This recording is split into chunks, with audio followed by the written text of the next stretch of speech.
Doctor. Muchas gracias.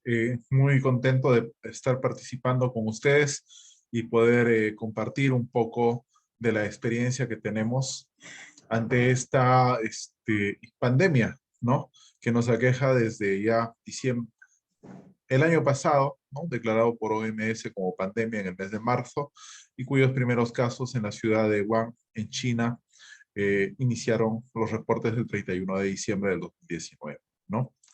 Bien. Vamos a ver si todos pueden ver la pantalla compartida. ¿Sí? ¿Me confirman, por favor? Sí se puede observar, doctor. Muchas gracias. Bien, el tema de hoy es avances y propuestas de investigación en salud en condiciones de pandemia por COVID-19. Bueno, antes de iniciar esta disertación, voy a reportar algunos potenciales conflictos de interés. Estudié el pregrado de medicina en UPAO, la maestría en gestión de los servicios de salud en la Universidad César Vallejo, el doctorado en investigación clínica y translacional también en UPAO. En San Martín de Porres, curso la maestría en medicina, y en Universidad Peruana Cayetano Heredia, curso la maestría en epidemiología clínica, ¿no? Bien, no recibo financiamiento o incentivo para investigación, no recibo financiamiento de industria farmacéutica, no presento antecedentes de procesos éticos o disciplinarios, y tampoco presento antecedentes penales o judiciales. Bien, veamos un poco de lo que es COVID-19, ¿sí? El 31 de diciembre de 2019 se reportan los primeros casos de una neumonía de causa desconocida, ¿no? En Wuhan, Hubei, en China, ¿no? Se identifica un nuevo coronavirus al que se le denominó 2019 nCoV, o lo que le conocemos como el SARS-CoV-2, ¿no? Compartiéndose la secuencia genética de este virus, el 12 de enero del 2020. Fuera de China, el 27 de enero del año 2020 se reporta la primera transmisión humano-humano, ¿no? En Vietnam. Para el 30 de enero del 2020, la OMS declara, ¿no?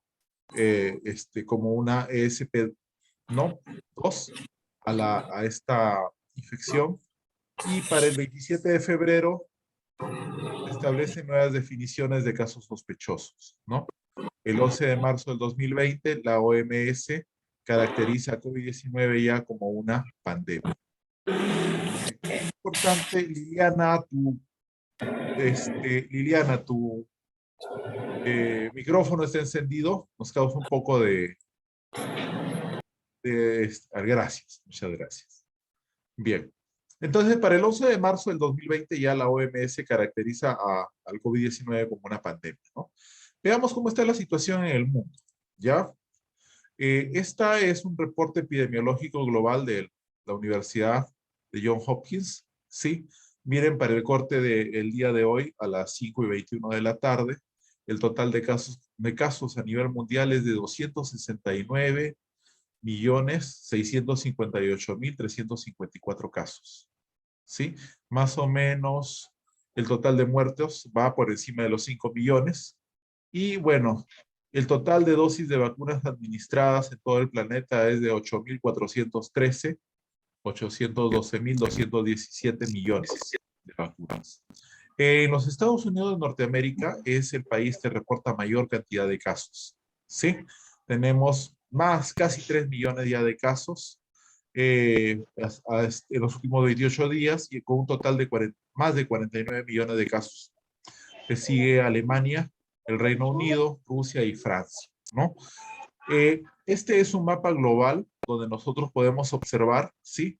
Este es un mapa global donde nosotros podemos observar el acúmulo de casos, ¿no? Norteamérica, Europa y parte de la América del Sur se encuentra también afectada, ¿no? Bien. ¿Cómo fue el primer caso de COVID-19 confirmado en el Perú? ¿Sí? El llamado caso índice. Fue un caso importado en un paciente Los que Sí, tienen, por favor, su micrófono encendido, si pudieran apagarlo para poder pero, no perder la hilación de la exposición. Noemí, Roldán, por favor, apague su micrófono, gracias. Bien, veamos. ¿Qué pasa con este primer caso en el Perú? ¿Sí? Tuvo 6 contactos sociales, ¿sí? Durante el vuelo a Perú tuvo tres contactos. En la clínica tuvo contacto con 21 personas sanitarias y administrativos dentro del sector salud, contactos en la clínica y 12 contactos tuvo en su vivienda. A esto se le llama el caso índice. Luego de este caso índice vinieron los casos confirmados de la primera generación. La primera generación de casos confirmados o de contagios, ¿sí? Bueno, este paciente fue un peruano que había estado por España, Francia, República Checa, ¿no? Y de aquí se detectaron 8 casos de primera generación. De los contactos sociales que este paciente tuvo, se hizo seguimiento a estos 6 casos y salieron positivos 2 por contacto social. De estos dos pacientes positivos tuvieron contactos con 71 personas más, ¿no? Bien. En cuanto a los contactos que tuvo en el vuelo a Perú, que fueron 3, bueno, ninguno salió positivo, ¿ya? Eh, Entre el personal sanitario, este paciente tuvo contacto con 21 personas, pero no resultaron positivas, ¿no? Debido probablemente a las medidas de bioseguridad. Pero este paciente tuvo contacto con 12 personas en sus viviendas. Los contactos familiares, de estos 12 contactos familiares, 6 de ellos salieron positivos. Es decir, que los casos confirmados de primera generación procedentes del contacto inicial con el caso índice fueron 8. Miren, ve, en los contactos familiares hubo pacientes de toda la edad, de 7 años, 51 años y de edad avanzada. Cada uno de estos casos confirmados tuvieron contactos con más personas. El niño de 7 años con 35 contactos, el de 51 años con 5 contactos y así sucesivamente. De estos casos, esta persona de 74 años tuvo 7 contactos y esta persona de 67 años tuvo 6 contactos, que contagiaron a 2 personas. ¿Sí? Estos casos son casos de segunda generación. De estos casos de segunda generación, esta persona de 69 años de edad tuvo 8 contactos. De estos 8 contactos, 2 salieron positivos para COVID. El mayor de 78 años falleció y el de 39 años de edad dio lugar a 8 contactos. Es así como fue el historial desde el caso índice, del primer caso reportado de infección por SARS-CoV-2 en el Perú, y esta fue la evolución epidemiológica que se pudo mostrar. ¿Sí? Vemos, según el reporte de la Universidad de Johns Hopkins, que actualmente en el Perú tenemos 2.251.027 casos confirmados en total, acumulados, con un acumulado global en Perú de muerte de 201.650. En cuanto a las vacunas, ¿sí? Se han administrado ya 43 millones de dosis, ¿sí? Personas totalmente vacunadas, 19.215.000. Sí, el porcentaje de personas vacunadas de la población total corresponde a un 59,11%. Esta es la sala situacional epidemiológica de Perú y vemos la distribución de casos, ¿sí? Por región. Lima, obviamente, alberga la mayor cantidad de casos, ¿sí? Si ustedes pueden ver, ¿no? Regiones como La Libertad, el Callao, ¿no? Arequipa, tienen una alta tasa o una alta casuística de estos contactos. Vamos a ver que a la fecha en el Perú van 201.379 fallecidos, y que la tasa de letalidad llega casi al 9%, ¿sí? Llega casi al 9%.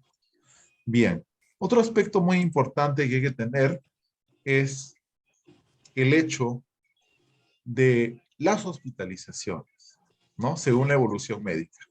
Hemos tenido casos de evolución estacionaria, 1924 casos, y esto va, quiero, señor moderador, que pueda verificar los micrófonos apagados. Sí, Ashley, por favor, aparece ahí con el micrófono encendido.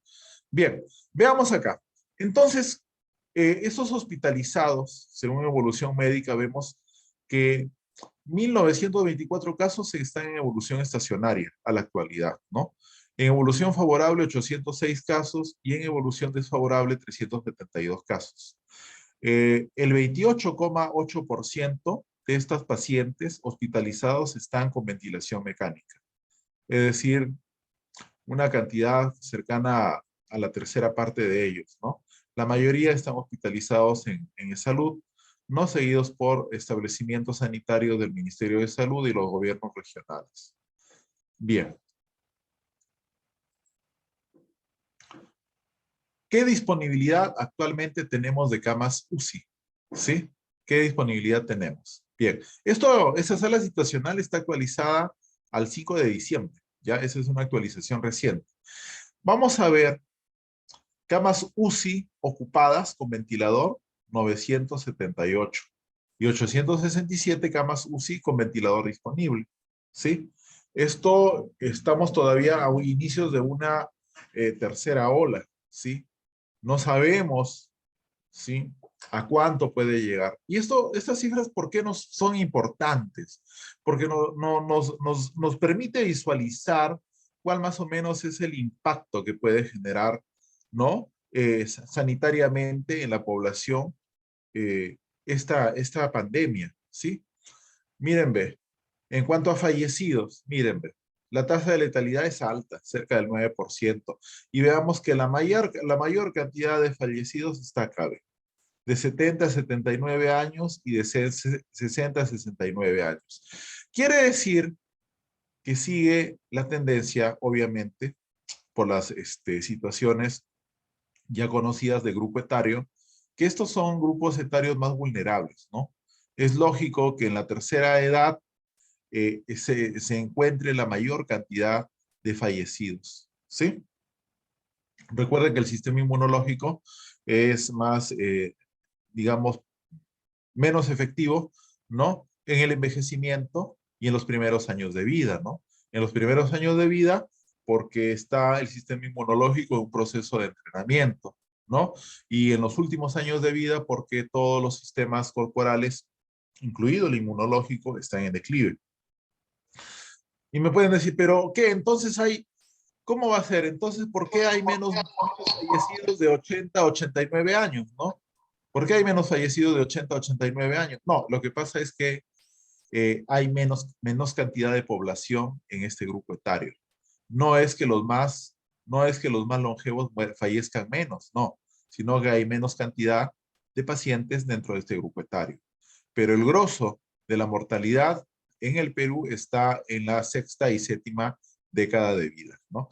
Veamos también que impacta más en el sexo masculino. Sí, definitivamente, definitivamente.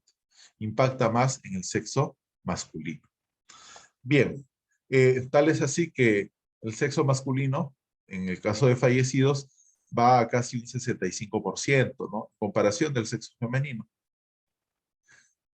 Mírenme, ¿cómo está la situación aquí? ¿No?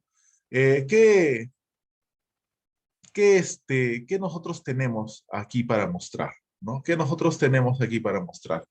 ¿Cuál es la expectativa que haya una nueva ola más? ¿Qué expectativa hay en la población? Esta es una encuesta de Ipsos, ¿sí? A nivel internacional, y vemos que la mayoría, ¿sí? En Alemania, por ejemplo, Francia, India, Italia, ¿no? Y México, ¿no? La población tiene una tendencia a pensar de que va a haber una nueva ola, ¿no? Con respecto a esta pandemia.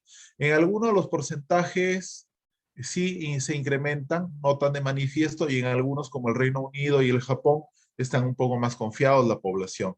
Y si hablamos de la Navidad, ¿cómo me va a afectar, no?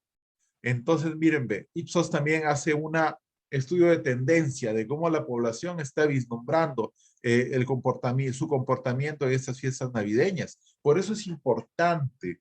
Toda investigación, cuando se realiza sobre COVID, es muy importante, pero no solo son importantes las investigaciones que se muestran a nivel molecular, de genotipificación, ¿no? O buscar una cura farmacológica o de otro tipo de mecanismos, sino también eh, aquellos de tipo epidemiológico. Miren, ese es un estudio tan básico con un análisis de frecuencias y nos preguntan a la población, creo que la forma de celebrar las fiestas en lo que queda del año seguirá siendo diferente que en el año pasado. El 59%, eso es del 2020, pensaba que sí. Y para este año 2021, un 41% piensa que sí. Hay una disminución de esta tendencia. Dice, estoy emocionado por las fiestas, ¿no? En plena pandemia del COVID. La tercera parte de la población investigada estaba emocionada por estas fiestas. Para este año, eso es de 2020. Para este año 2021, sí, estamos viendo de que hay un pequeño incremento, ¿no? Tal vez la población se siente un poco más segura con esto de las vacunas, la disminución, entre comillas, de fallecidos, pero si nosotros vemos la sala situacional, vamos a empezar a notar que la casuística está incrementando. Al menos en la región La Libertad, el porcentaje de fallecidos se está un poco acercando a la cifra que teníamos en julio de este año, ¿no? En plena segunda ola. Entonces, esto nos indica que la gente tiene una mayor expectativa, pero se está confiando. Y eso lo podemos ver, y eso lo podemos ver en las mismas colas de vacunación. Las personas van a vacunarse, acuden a los puntos de vacunación con la idea de, me voy a vacunar para no contagiarme, ¿no? De SARS-CoV-2, para no tener COVID. Sin embargo, ustedes los ven en las colas, miren la tendencia del comportamiento. Por eso es importante también realizar estudios de tendencia sobre el comportamiento poblacional, porque eso también implica la casuística que puede tener o sobre lo cual puede sospechar o tener en cuenta de. Están pegados en las colas, como cuando antaño formaban la cola para pagar la luz, el agua, en los mismos bancos, están pegados unos a otros, no guardan el distanciamiento, se van a vacunar para no contagiarse, pero en las colas están pegados el uno con el otro, obviamente con mayor riesgo de contagio, ¿no?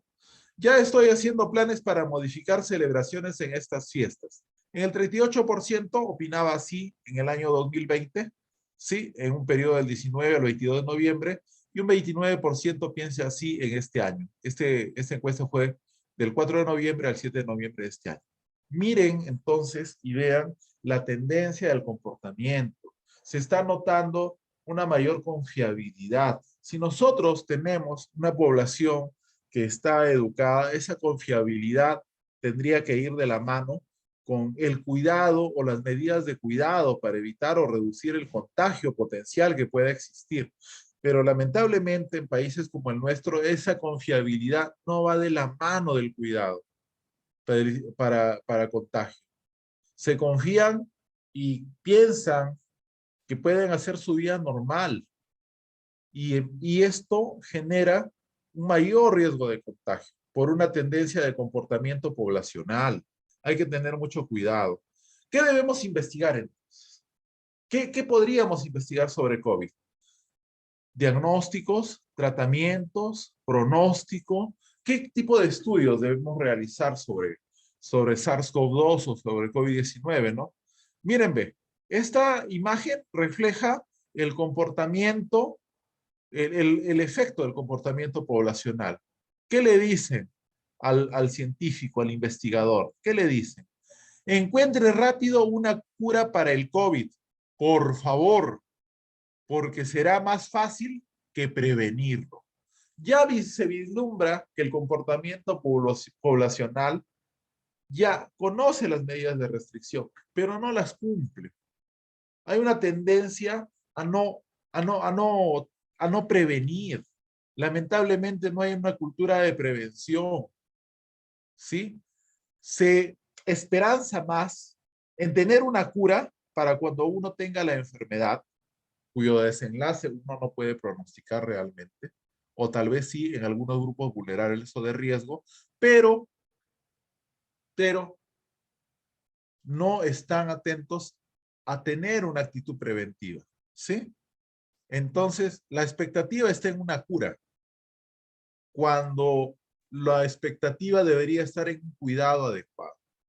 Realizar estudios de diagnóstico, bueno, nosotros si hablamos del grosso de los investigadores, ¿no? A nivel mundial y nacional, tendríamos que tener pues una tecnología de punta para nosotros poder hacer estudios de diagnóstico. ¿Sí? Tendríamos que poder tener un apoyo o un financiamiento fuerte para poder investigar sobre otros métodos de diagnóstico más efectivos tal vez. Estudios de genotipificación.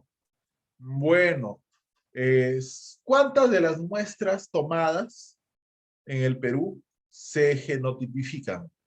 ¿No? Para saber de qué tipo es, delta, lambda, omicron, ¿sí? Algunos decían que el 0,5%, es decir, no tenemos insumos como para poder genotipificar la mayor cantidad de muestras, lo cual sería óptimo para poder saber ante qué realidad nosotros tenemos, ¿no? ¿Y por qué esto es importante? Pfizer está investigando una nueva arquitectura de su vacuna para SARS-CoV-2, por ejemplo, con estas nuevas variantes que está teniendo el virus. Es lógico entender de que estos virus van a ir mutando y la vacuna que existe a la actualidad, que bueno, tienen buenos porcentajes de efectividad, van a ir teniendo, digamos, conforme estas variantes vayan apareciendo, van a ir teniendo menor eficacia y, digamos, la protección no va a ser la misma. Y así como el virus muta, la vacuna tiene que ir reinventándose o actualizando sus mecanismos para poder inmunoprevenir con respecto a estas nuevas variantes, ¿no? Sin ir muy lejos, acordémonos de la, en la Bueno, donde mismo como si estuviera muriendo en septiembre vendiendo. H1N1, ¿no? La H1N1, por ejemplo, era una infección respiratoria que también ha ido mutando, ¿no? Miren, la vacuna para la influenza nada más, para influencia estacional, cada año, ¿sí? Cada año se va renovando y surge esta necesidad. Estábamos hablando ahora de una tercera dosis, ¿sí? Lo que le llaman el refuerzo, ¿no? Y probablemente va a haber una cuarta dosis, una quinta dosis, y habrá que tener una vacuna, digamos, para este virus un poco más efectiva y esta va a ir cambiando, pero esto también va a inducir a que tengamos una mayor, digamos, frecuencia de vacunarnos nuevamente, no ya como un refuerzo, sino como una vacuna actualizada.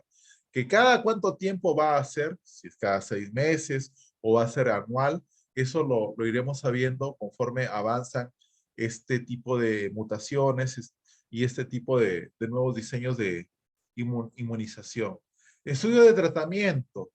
Tuvimos tantos digamos, tantos impases con respecto al tratamiento, desde guías de práctica clínica o de normas técnicas de tratamiento mal hechas, ¿no? Porque eso realmente fue una burla a la medicina basada en evidencia, un fiasco total, recetar o indicar en una normativa técnica medicamentos cuya eficacia no había sido demostrada realmente. Miren el resbalón y golpe tan fuerte que ha tenido ivermectina, que ha tenido azitromicina, algunos, los teóricos fanáticos, ¿no? Del dióxido de cloro, y todo ha terminado en una simple respuesta, ¿no? No hubo la mejor decisión terapéutica basada en la mejor evidencia científica, ¿no? A pesar de que ya habían estudios, algunos al respecto se intensificaba o digamos, se mantenía, ¿no? Esta tendencia infundamentada de seguir usando ivermectina, de seguir usando citromicina, y no fue así, ¿sí? No fue así. No se usa, no hay un tratamiento específico. Se usa un poco de los corticoides, en este caso la dexametasona, con la finalidad de tal vez reducir un poco el impacto del proceso inflamatorio mismo que produce una infección, como cualquier infección la podría producir, ¿sí? Y también bueno, la prevención con anticoagulantes, ¿no? Se ha demostrado que usar, inclusive el caso de corticoides, ¿no? Usar 6 miligramos de dexametasona versus 12 miligramos de dexametasona diario para el tratamiento de pacientes hospitalizados COVID es igual de efectivo, ¿no? Entonces, esto es importante tener en cuenta. ¿Qué más? Pero para esto nosotros tendríamos que desarrollar ensayos clínicos aleatorizados, controlados, ¿no? Que es digamos, es la cúspide, ¿no? Del tipo de diseños de investigación. Pero para eso también tenemos que seguir toda una normativa que obviamente nosotros justificamos de que sea muy estricta, pero que demanda gastos, ¿no? Desde la misma aprobación por el Instituto Nacional de Salud hasta inclusive asegurar a todos los participantes dentro, ¿no? Del estudio, ¿no? Y tener, ¿no? El cuidado o el riesgo siempre de potenciales conflictos de tipo judicial. Estudio de pronóstico, bueno, sí, son un poco más factibles. Estudios clínicos, manifestaciones clínicas, características clínicas. Si bien es cierto, esto ya está bien detallado, bien escrito, pero siempre es bueno tener ¿no? Un update al respecto. Estudios epidemiológicos, pero por supuesto, ¿no? ¿Cuál es el comportamiento epidemiológico? ¿Cuáles son las zonas rojas para infección por coronavirus? ¿Dónde están los cúmulos o los núcleos de contagio para infección por SARS-CoV-2? ¿Cómo está la distribución? ¿En dónde las medidas restrictivas tienen que ser un poco más, digamos, más severas? ¿En dónde nosotros tenemos como sistema sanitario de tratar de aportar en tener anillos de contención para las infecciones o los casos de hospitalización? ¿Dónde está el cúmulo de personas con potencialidad alta de ser infectadas o de ser contagiadas y se tenga que intervenir? Es importantísimo. No me van a decir de que los contagios o la situación epidemiológica en la selva, en la costa o en la sierra va a ser lo mismo. Es más, dentro de las mismas regiones, hay regiones de la costa que tienen zona sierra y no es la misma realidad. ¿Sí? Es importante conocer, porque para poder pretender realizar un cambio de una situación real a una situación deseada, nosotros primero tenemos que conocer esa situación real. No podemos cambiar algo que no conocemos. ¿Cómo investigar entonces? ¿Cómo debemos investigar? ¿Dónde debemos buscar información? ¿No? Bien. Entonces, para ello nos preguntamos, ¿qué es la búsqueda de la literatura médica? ¿No? ¿Qué es la pregunta clínica? ¿No? La pregunta clínica viene a ser esa interrogante que uno se plantea cuando uno observa la realidad o tiene una idea y dice, bueno, ¿cómo ocurre esto? ¿Qué es lo que está ocurriendo? ¿Qué sucede? ¿Cómo se da lugar a? Entonces nosotros, para poder responder esta pregunta, necesitamos obtener información. Y si nosotros queremos investigar, la información que nosotros tenemos o tenemos que hallar debe ser la mejor posible. ¿Sí? Entonces, ¿qué es la búsqueda de literatura médica? Bueno, viene a ser, ¿no? Viene a ser un proceso por el cual nosotros tratamos de obtener la mejor información científica para poder investigar y responder a una pregunta planteada, ¿sí? La pregunta clínica va a surgir en varios escenarios. Durante la consulta médica, porque desconocemos de algún tema, porque falta actualizarnos o cuando tenemos un problema de investigación, como es el caso nuestro, ¿no? Que deseamos investigar al respecto de. Entonces, para una incertidumbre académica, vamos a tener distintos escenarios. La desinformación puede surgir durante la consulta, durante las tareas o durante la investigación misma y debemos plantearnos dónde buscar, cómo debemos buscar, cuándo buscar y qué buscar. Y una vez que hemos encontrado la información, ¿qué debemos hacer con estos resultados de la búsqueda? Vamos a ver un poco de cómo es este proceso. Entonces, a veces buscamos respuestas rápidas. Buscamos respuestas a priori, que también se puede dar en cualquiera de los tres escenarios, la incógnita o la interrogante por buscar información. Pero esta búsqueda de información, cuando uno trata de entender o de tener una respuesta rápida, durante la consulta generalmente ocurre esto. Queremos respuestas o clock, ya, ¿sí? Cuando nosotros realizamos tareas, tenemos a veces algunas respuestas semiestructuradas, ¿no? Utilizamos el lenguaje científico o controlado también, pero durante la investigación sí nosotros tenemos que tener una búsqueda estructurada y que sea diseñada estratégicamente mediante un lenguaje científico o lenguaje controlado. Por ejemplo, durante la consulta nos preguntamos, ¿cuál es la velocidad de infusión de la glucosa? ¿Qué variación hay entre la bilirrubina sérica y aquella lectura de bilirrubina por bilirrubinometría? ¿No? ¿Cuál es la epidemiología del sarampión, por ejemplo? ¿No? Entonces, ¿dónde buscar? Cuando buscamos rápido durante la consulta, generalmente vamos a las webs, a las apps. ¿Cómo buscamos? No tenemos un término tan concreto. Buscamos una variable rápida, ¿no? Un término fácil, ¿no? Pero no muy preciso. Podemos buscar antes de la consulta, cuando tal vez podemos tener un caso que estamos, o un diagnóstico que estamos sospechando y queremos tener un poco más de acierto, ¿sí? Pero queremos respuestas rápidas, o también después de la consulta, cuando tenemos alguna duda que nos ha quedado en cuanto al paciente que hemos terminado de atender. ¿Qué buscamos cuando generalmente queremos una respuesta rápida? Pues buscamos artículos de revisión, consensos, resúmenes clínicos, ¿sí? Veamos, ¿qué característica tiene entonces esa búsqueda a priori, esa búsqueda rápida? Aplica a una sola variable, al resultado. Generalmente, más que relevancia, buscan el contenido, la supuesta respuesta o la anhelada respuesta que nosotros queremos. Implica el hallazgo de soluciones y respuestas a priori, ¿no? Por ejemplo, velocidad de infusión de la glucosa como un tema clínico y como una búsqueda clínica no controlada, hipoglicemia neonatal, ¿sí? Veamos, ¿qué se busca con digamos, cuando queremos respuestas rápidas, ¿no?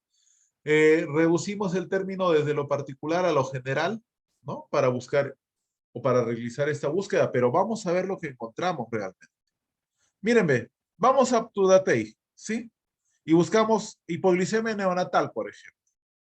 Nosotros queremos específicamente hipoglicemia neonatal. ¿Y qué nos sale? Patogénesis, screening y diagnóstico de hipoglicemia neonatal. Manejo y desenlace de la hipoglicemia neonatal. Nosotros queremos específicamente hipoglicemia neonatal, pero nos salen términos o nos salen títulos, mira, difieren entre uno y otro. ¿Sí? Mientras uno nos habla de la patogénesis y el diagnóstico, el otro nos habla del manejo y los desenlaces de la hipoglicemia neonatal. No es un resultado tan uniforme cuando nosotros usamos términos generales. Solo buscamos hipoglicemia neonatal. ¿Sí?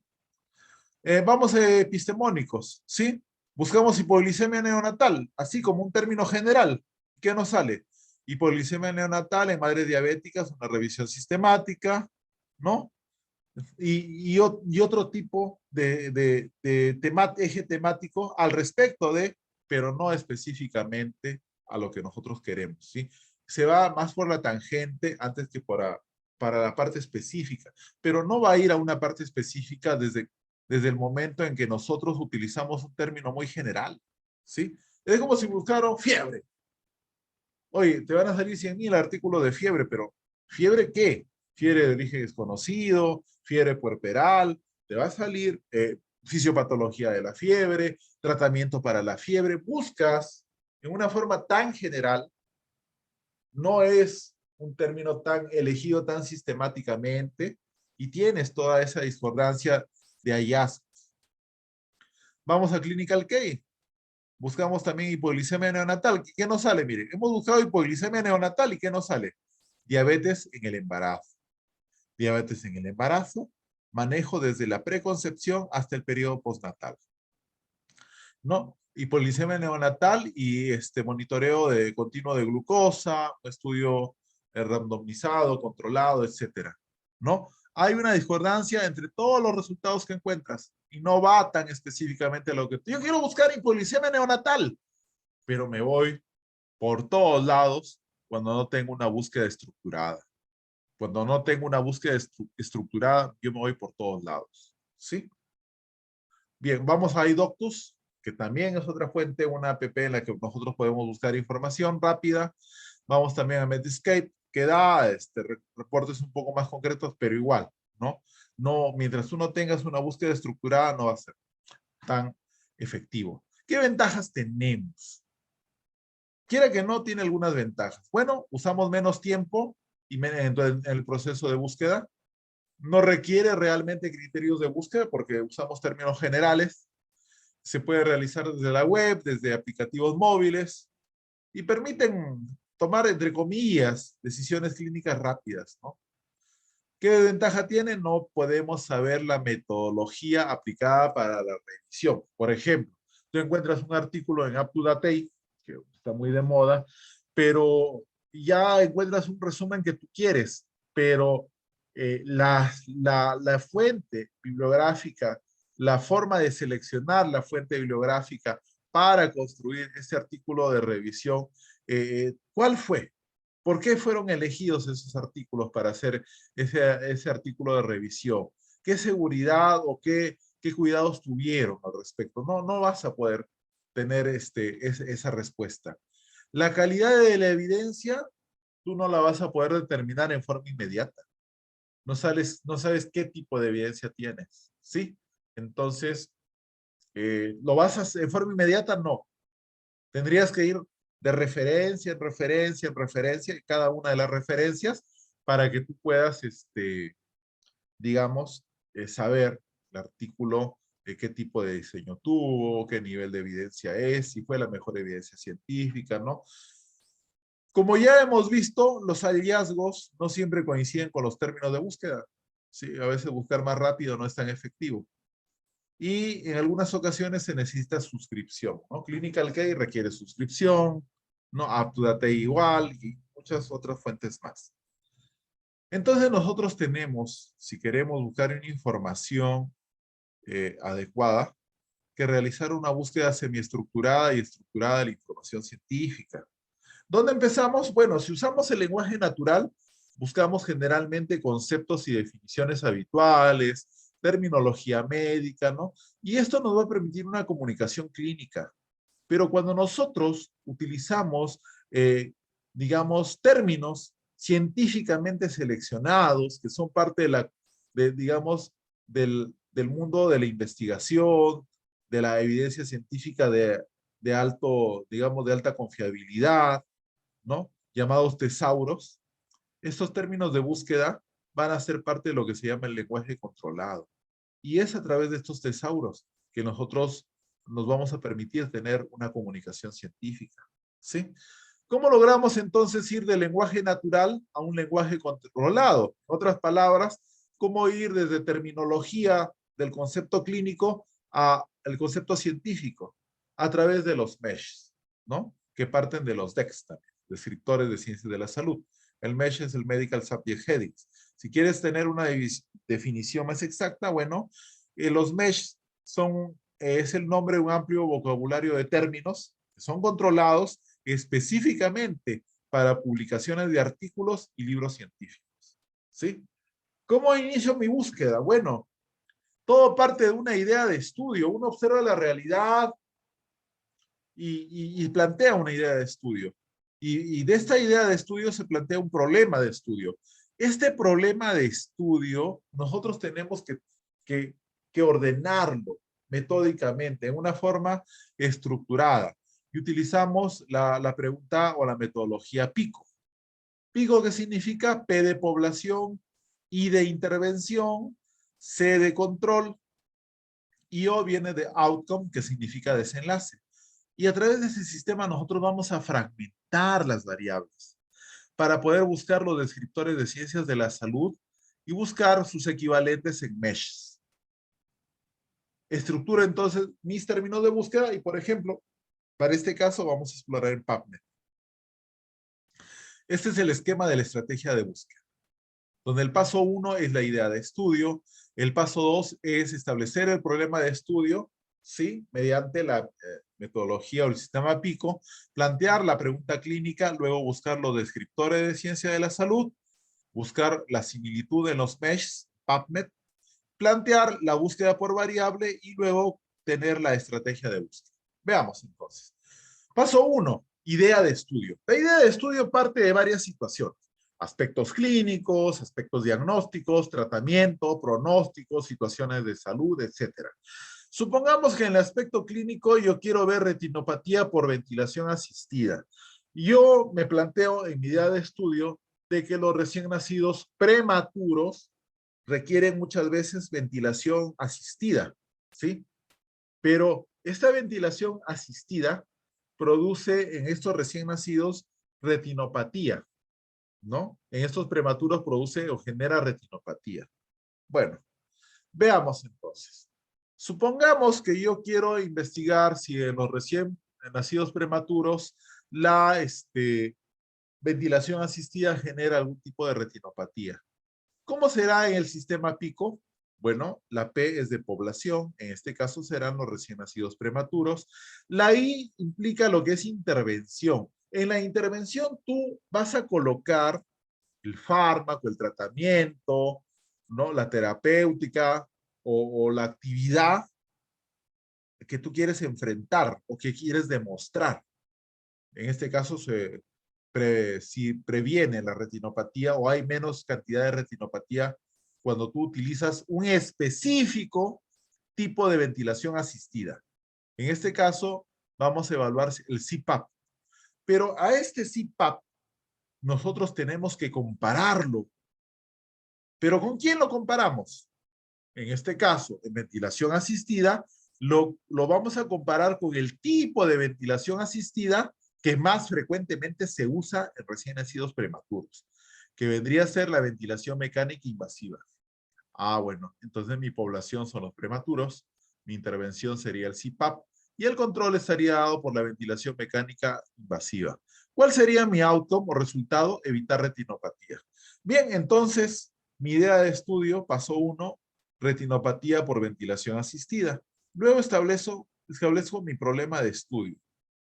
Prematuros, intervención como población, como intervención el CPAP, como control, la ventilación mecánica invasiva y como outcome o desenlace, evitar retinopatía.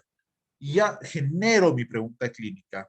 Por ejemplo, en prematuros el CPAP es más efectivo que la ventilación mecánica invasiva para prevenir la retinopatía de la prematuridad. Es una pregunta clínica, ¿no?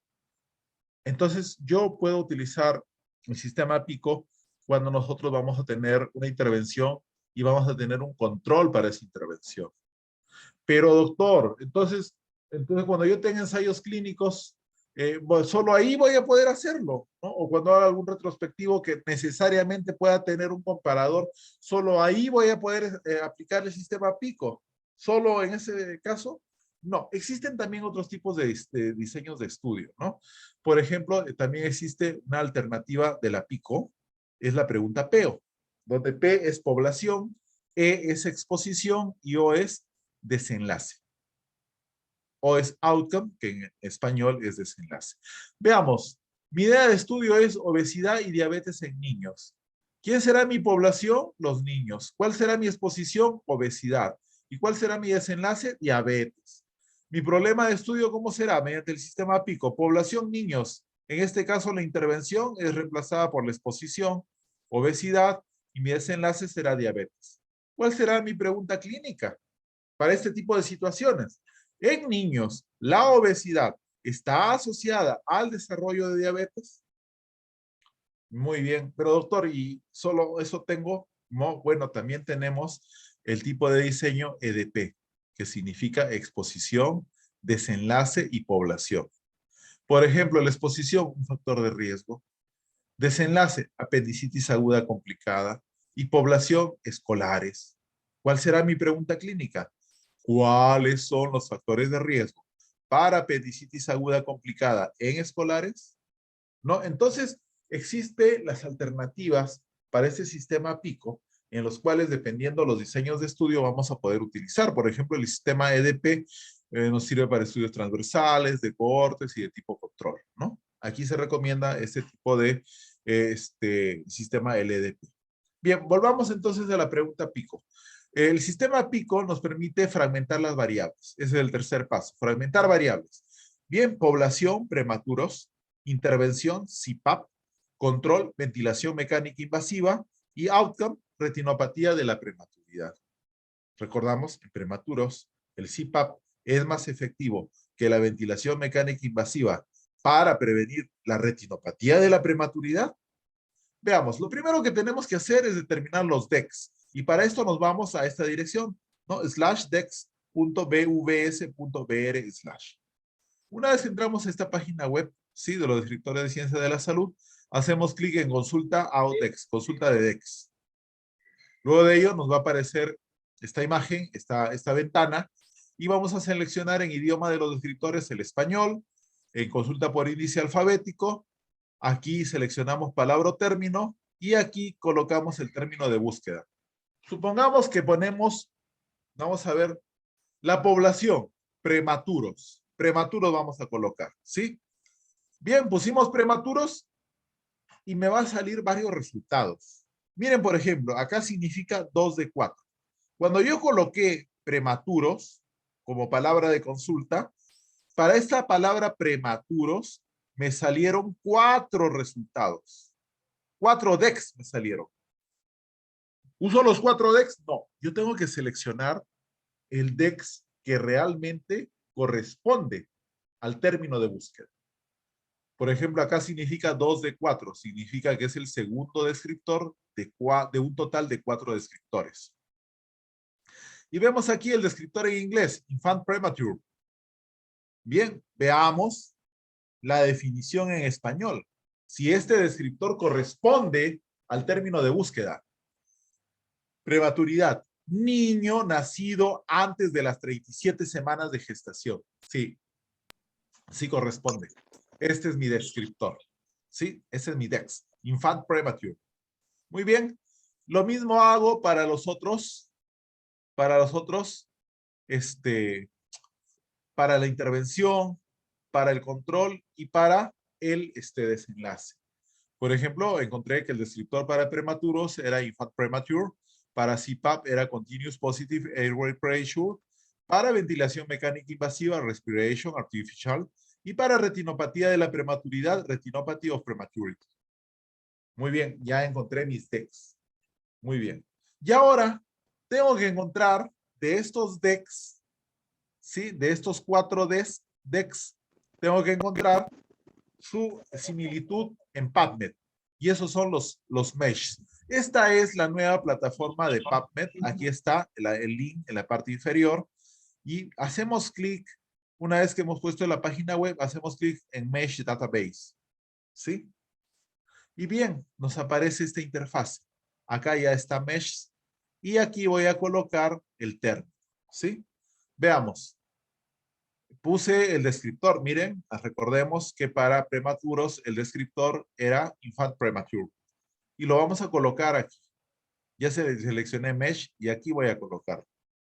Y coloco infant premature. ¿Sí? Y hago clic en Search. ¿Qué me sale? Aquí está. Un infante humano nacido antes de las 37 semanas de gestación. Y aquí me salen todo un conjunto de meshes relacionados al descriptor. Debo generalmente ver los meshes que vayan más acorde a lo que yo estoy buscando, ¿sí? Debo seleccionar entre 2 a 3, es lo más recomendable. Veamos. Entonces, el mesh está acá, infant premature, premature infant, preterm infant, infant preterm, infantis preterm. Y selecciono. Estos son mis DEX. Para infant premature, yo encontré mis meshes. Premature infant, preterm infant, neonatal prematurity. Para continuous positive airway pressure, encontré CPAP ventilation, airway pressure, release ventilation. Para respiration artificial, artificial respiration, mechanical ventilations, mechanical ventilation. Para retinopathy of prematurity, prematurity retinopathy, retrolental dysplasia. Se recomienda tener al menos 2 o 3 descriptores a partir del mesh principal. ¿Sí? Y vamos a observar que los mesh tienen una coma, ¿sí? Infant, coma, premature, no se considera como tal cuando se realiza la búsqueda, ¿sí? Se cambia el orden de los términos. Por ejemplo, si tengo infant, coma, premature, le coloco premature infant, ¿ya? Por si acaso. Bien, veamos. Bien, entonces, como sexto paso, nosotros vamos a usar operadores booleanos y vamos a, entre cada mesh, miren, infant premature tiene 3 meshes. Hemos seleccionado 3 meshes acá. Cuando yo voy a buscar, los conecto a través del operador booleano OR. Por ejemplo, coloco infant premature. ¿Cuáles meshes tenía? Premature infant, OR, preterm infant, OR, neonatal prematurity. Lo mismo hago para los otros meshes, ¿sí? Igualito. Los uno a través del conector o del operador booleano OR, ¿sí? Cada una de estas celdas ya unidas, cada una de estas líneas donde los meshes están unidos a través del conector OR, cada uno de estos va a ser una línea de búsqueda. Cada uno de ellos va a ser una línea de búsqueda, ¿sí? Y vamos nuevamente, nos estamos en PubMed y ahora vamos a Advanced. Hacemos clic aquí y me sale estas líneas de búsqueda. Aquí vamos a colocar todas las líneas de búsqueda que hemos encontrado. ¿Ves? Premature infant, or preterm infant, or neonatal prematurity, igual para el segundo grupo de meshes, igual para el tercero y el cuarto. Una vez, ojo, entre cada línea, nosotros debemos unir línea con línea mediante un conector booleano, mediante un operador booleano que se llama AND. Seleccionamos AND. Y luego hacemos clic en Search. Bien. Y mira, ve, me salió ¿cuántos resultados? 60 resultados. 60 resultados.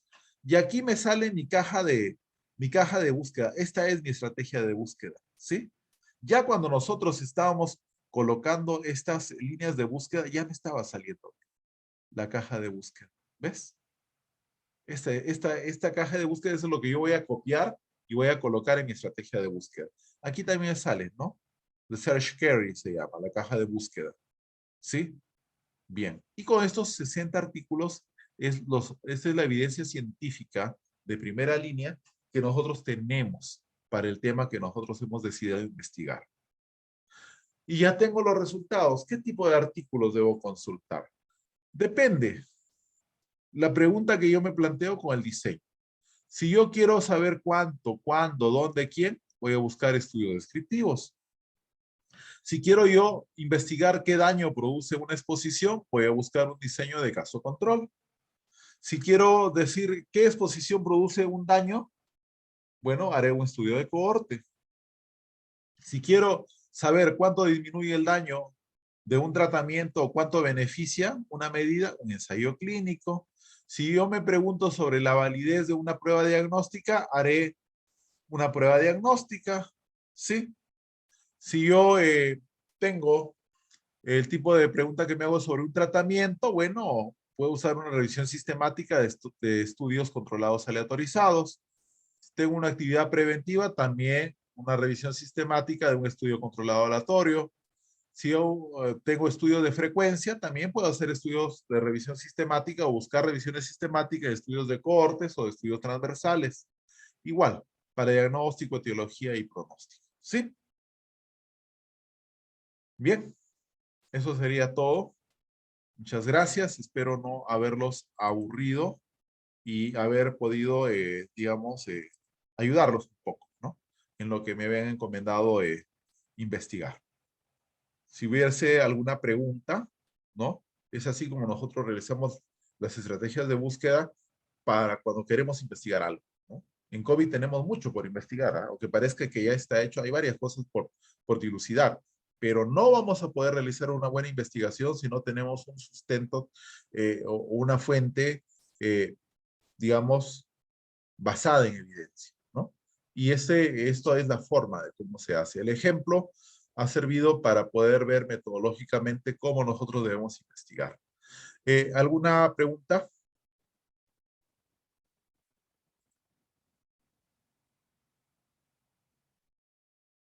¿Un moderador? Creo que se fue el moderador. No, no, bueno, acá estamos. Ah, qué bueno. Estamos esperando a ver unos 2 minutos si alguien tiene alguna pregunta.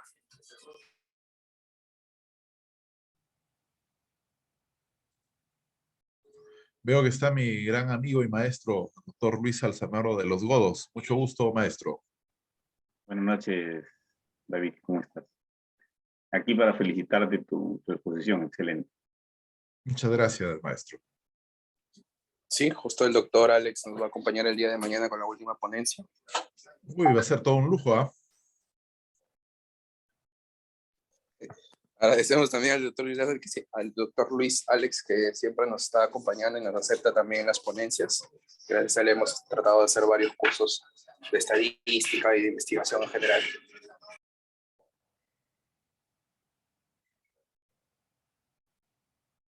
Bueno, al parecer no hay ninguna pregunta. Esperemos que quede todo claro. El día lunes se estará colgando, recordemos a los asistentes, se estará colgando un Google Forms con las preguntas sobre las 3 ponencias de los 3 días que estaremos brindando y pues con una nota probatoria mínima de 14 y con esa nota el que alcance ese objetivo pues será creador del certificado de los 3 días. No se tomará la asistencia, simplemente la nota final. Estará colocando unas 4 a 3 preguntas aproximadamente por ponencia. Y pues, si usted, doctor, nos pueda alcanzar unas 4 preguntas o las que usted pueda de su ponencia que ha hecho actualmente, se lo agradecería mucho. Sí, no hay ningún problema. Yo te lo paso a través de WhatsApp. Unas 4 preguntas para poder evaluar, ¿no? Sean sobre Perfecto. todo de tipo aplicativo, ¿no? Perfecto, entonces, que no quedando preguntas sueltas, agradecerle su participación, doctor David. Esperemos contar con usted en las próximas ponencias. Ya sobre todo el próximo año, que este año se cierra el ciclo de Asociación USAT, pero el próximo año esperemos contar con usted en demás ponencias y pues que sea también del agrado de todos los asistentes, ¿no? Siempre estamos para servir. Sí, no te preocupes, amigo. Estamos para colaborar. Muchísimas gracias, doctor. Entonces, cerramos el día de hoy. Agradecer a todos y hasta luego. Hasta luego, hasta luego.